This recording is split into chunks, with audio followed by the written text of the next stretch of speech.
This majestic abandoned palace was one of the most magnificent buildings in all of East Prussia. It hosted heads of state, featured the most extensive private library in the country, and was filled with unexpected 17th century technology, like an elevator connecting the sub-basement wine cellar to the noble quarters above it. However, as you can now see, very little remains, and it's only a matter of time before this former masterpiece is reduced to a pile of rubble. So how could this happen? How could Prussia's prized palace become a modern tale of urban decay? Stay tuned to find out, as today we uncover the rise and fall of Prussia's forgotten gem. I'm your host Ryan Sokash, and you're watching It's History on Location.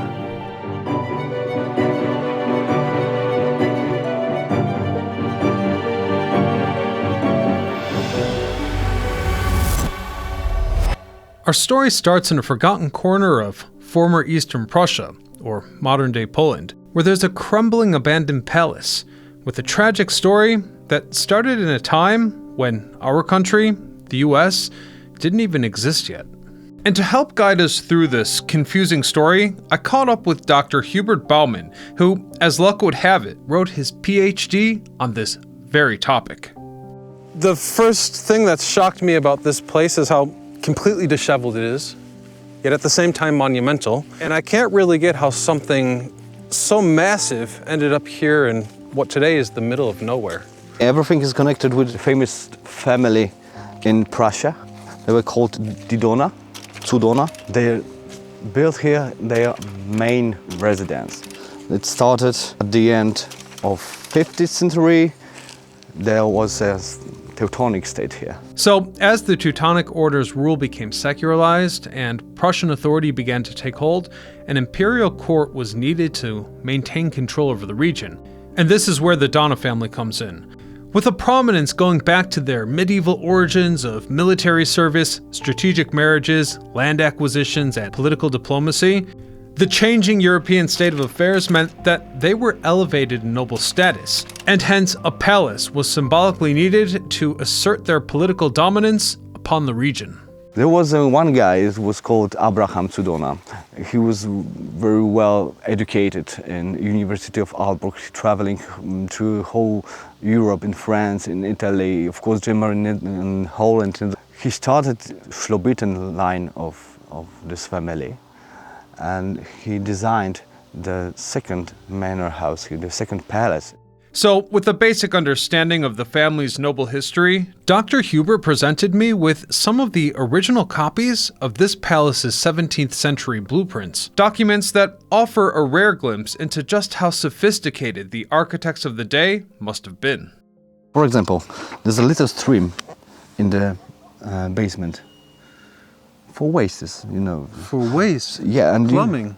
And you have also a toilet here. It's likely that the stream shown on the Schlobitten Palace's blueprints served both as a water source and waste removal. You see, in historic estates, streams were often integrated to provide fresh water for household needs like cooking, cleaning, and irrigation, while also aiding in waste disposal, especially in areas like kitchens or basements. And when it comes to the basement of this particular palace, there was another surprising piece of futuristic technology. Just look on the right side. The western part had another level of basement, and there was a lift from here to State Hall. Was this for food deliveries, or was this actually for wine, I think? So people wouldn't fit in that lift. I wonder if the Lord could call, like, I want tea, I want yes. I want wine. I want wine, yeah, of course. Not first. I want tea, they wanted wine. God damn, they like their wine. Believe it or not, the wine elevator was not even the most unusual feature here. Rather, that title goes to the design aesthetics of the palace's entrance, or should I say, lack thereof. The weird thing is, in every palace on this time had a central entrance. And you have here two entrances on the left and right. I was trying to find where this idea comes from. The lack of a central entrance. Yes. Yeah, that's weird. And it comes from very rare architectonical trait from France. Abraham zu Dohna was Calvinist, and he had connection with whole Calvinists in the whole Europe, especially Huguenots in France. Mm-hmm. And the architect that invited this type of building was from France. Actually, it was two architects. It was Jean Perret and André de Sursault. I know only one palace this kind in Poland. If you compare the palace in its prime to what we see today, I mean, I would have never put that together. For one, the amount of chimneys, this is the garden side, so this is the other side, but the amount of chimneys is staggering, right? There's nothing left of that, as I can see. These small kind of awning windows, is there any information about where these elements are? Are they still on site here? Just in the bird in Second World War. Of course it did. Maybe somewhere under the bricks. Let's go have a look. The Schlobitten Palace stood as a symbol of nobility, innovation, and power for centuries. Yet, as we approached its decaying facade, I couldn't help but notice that every stone, arch, and empty hall had its own story to tell. Another thing I noticed was that there were plenty of statues around here. Yes, what happened to all those statues? The main statues was 4 statues on the main terrace there. Okay. I really don't know. After the Second World War, I saw a few photos of those statues somewhere here. I don't know exactly when. Are there any theories as to what happened? Maybe some of statues, maybe some part of sculptures are in this lake. Really? Are there any other stories connected to these ponds? The last owner was, like many of people of this time in Germany, in SS, I mean German army. He was in the middle of Second World War in the opposition to Hitler, and he threw his ID card just into this water. So this water is filled with treasures.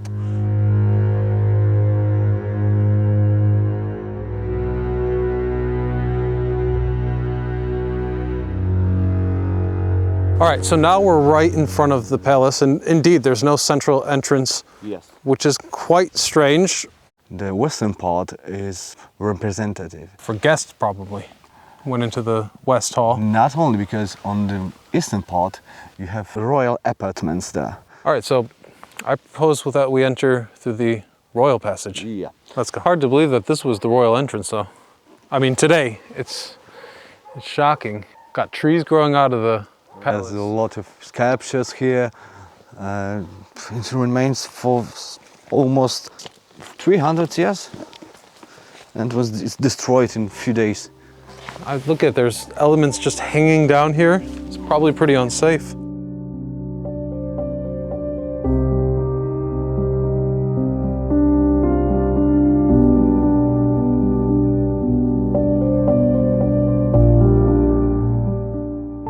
Above us was royal rooms. On the first level? Yeah, on the first level. Some called it king's room, but it was never just for the king. It was for the nobility guests. Was there anyone famous who stayed here? I mean, anyone that we would know? For example, the Emperor of Germany, Wilhelm II, the first king of Prussia, Frederick I. You can see a parts of 17th century building.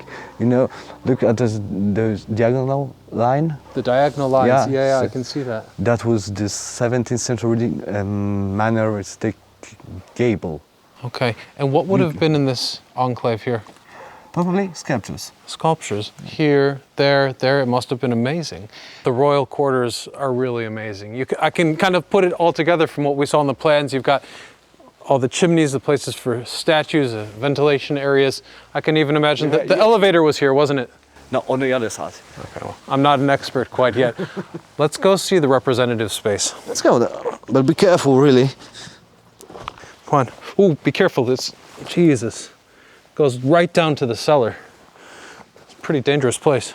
So this was kind of the functional heart of the palace right here. Here was the stairs. Okay, yeah, you can see. And the same was on the other side. And what was back here? I had guessed that those were spiral stairs or something. It's a toilet. A toilet. wrong again. So this was the bathroom, and under here, I'm assuming, was that stream Yeah. that would carry the water out. You can take a bath and do all those toilet stuffs. Do you know if it was heated? There wasn't a fireplace here, but probably there was a chimney or something that hit it. It's dangerous, so take care of you.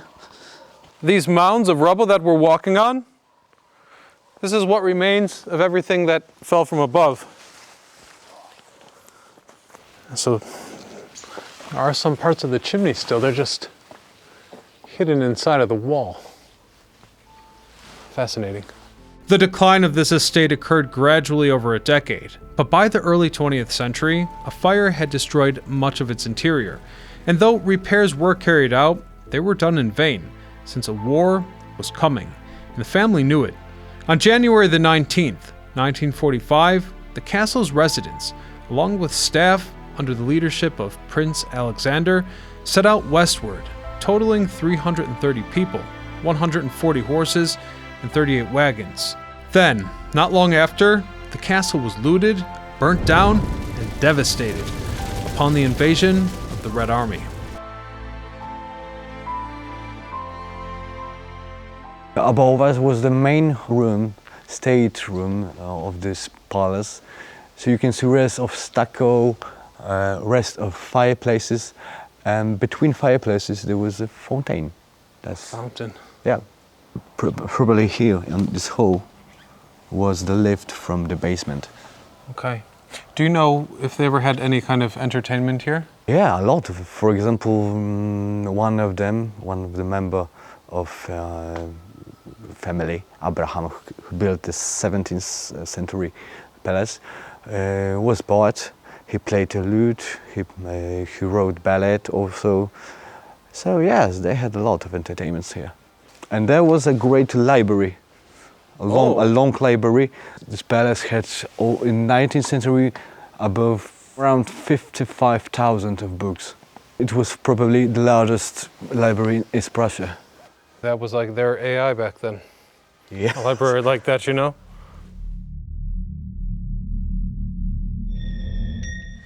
So this is kind of the last accessible passage to the basement. Yes. What I can see. And even this doesn't look like it's going to be around for long. Yeah. So you can look at the walls and you can find parts from 400 years ago and maybe more, maybe even 500 years ago. It's completely devastated.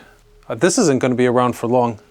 Look at this, the slab of the rooftop just hanging down precariously. And I see that there's another chamber. Looks like it goes down to that sub-basement area over there where the... On your left was a kitchen. This was the kitchen. Okay. That was a part of palace's stuff. Believe it or not, this used to be the entrance to the kitchen. And during the Second World War, when the palace was bombarded, it was filled in with rubble. From that time, this chamber, the one behind me, hasn't been accessed by anyone. In other words, no one really knows what's hidden down there. And these are the oldest exposed bricks in the palace. What's even more interesting is that this chamber, filled in, was the wine cellar, where that elevator had led. Again, since the Second World War, no one's been down there. The archaeologist who digs might just find a bottle of wine and a good way to celebrate. The destructive images you're looking at right now were probably unimaginable to the powers that built this place. Yet since World War II, the area remains widely untouched. So I have to point out the obvious. Given this ruin's proximity to the border of modern-day Russia, a pessimist might say that when history repeats itself, this is how it will look.